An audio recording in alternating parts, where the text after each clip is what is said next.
பரங்கிக்காய் வச்சு பொரியல், கூட்டு, சாம்பார் இதை தானே வச்சிருப்பீங்க. பரங்கிக்காயை வச்சு புளித்தோக்கு அதுவும் அப்பளம் சேர்த்து செய்யும் போது ரொம்பவே அருமையா இருக்கும். அதுவும் சாதத்துல பிசைஞ்சு ஒரு வாய் சாப்பிட்டு பாருங்களேன்.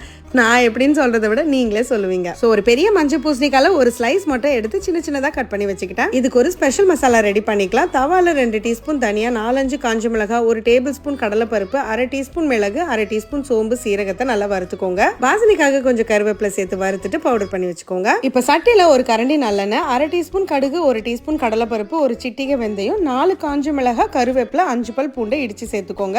இது கூட 1/2 டீஸ்பூன் பெருங்காயம் சேர்த்து வதக்கிட்டு ஒரு வெங்காயத்தை கட் பண்ணி சேர்த்து வதக்கிக்கோங்க. அடுத்து 1 டீஸ்பூன் இஞ்சி பூண்டு பேஸ்ட் சேர்த்து வதக்கிட்டு கட் பண்ண ஒரு தக்காளி சேர்த்து வதக்கிக்கோங்க. வெங்காயம் தக்காளி நல்லா வதங்கினதும் நம்ம கட் பண்ணி வச்சிருக்கிற மஞ்சள் பூசணிக்காயை உள்ள சேர்த்து நல்லா வதக்கி விடுங்க. இதுக்கு 1 டீஸ்பூன் உப்பு சேர்த்துக்கோங்க. காய் வதங்கினதும் 1 டீஸ்பூன் வெறுமிளகாய் தூள், நம்ம அரைச்ச மசாலா பொடி உள்ள சேர்த்து நல்லா வதக்கிக்கோங்க. இப்ப காய் வேகிறதுக்காக 1 கப் தண்ணி ஊத்தி மூடி போட்டு ஒரு 5-6 நிமிஷம் விடுங்க. பரங்கிக்காய் ஜென்ரலாவே சீக்கிரமே வெந்து வந்துரும். இப்ப இதுல ஒரு சின்ன நெல்லிக்காய் சைஸ் புளியை கரைச்சு சேர்த்துக்கோங்க. காய் வெந்ததும் இந்த மாதிரி நல்லா மசிச்சு விட்டுக்கோங்க. இதுல 4 அப்பளத்தையும் பொரிச்சு சேர்த்து நல்லா கிளறுங்க. ஃபைனலி கொஞ்சமா கொத்தமல்லி சேர்த்து 2-3 நிமிஷம் சிம்ல வச்சுட்டு ஆஃப் பண்ணீங்கன்னா அருமையான பரங்கிக்காய் புளி தொக்கு ரெடி. ஆர்ன சாதத்துல கொஞ்சமா நல்லெண்ணெய் விட்டு இதை ஒரு கரண்டி போட்டு நல்லா பெனஞ்சு வீட்டுல இருக்க எல்லாருக்கும் ஒரு உருண்டை கொடுத்து பாருங்களேன். உங்களை என்னமா பாராட்டுறாங்கன்னு உங்களுக்கே தெரியும். அப்படியே மறக்காம ஸ்டவ்வோடு சமைக்கும் போது கொஞ்சம் லவ்வோடு சமைச்சீங்கன்னா சுமாரா இருக்கிற சமையல் கூட சூப்பரா இருக்கும்.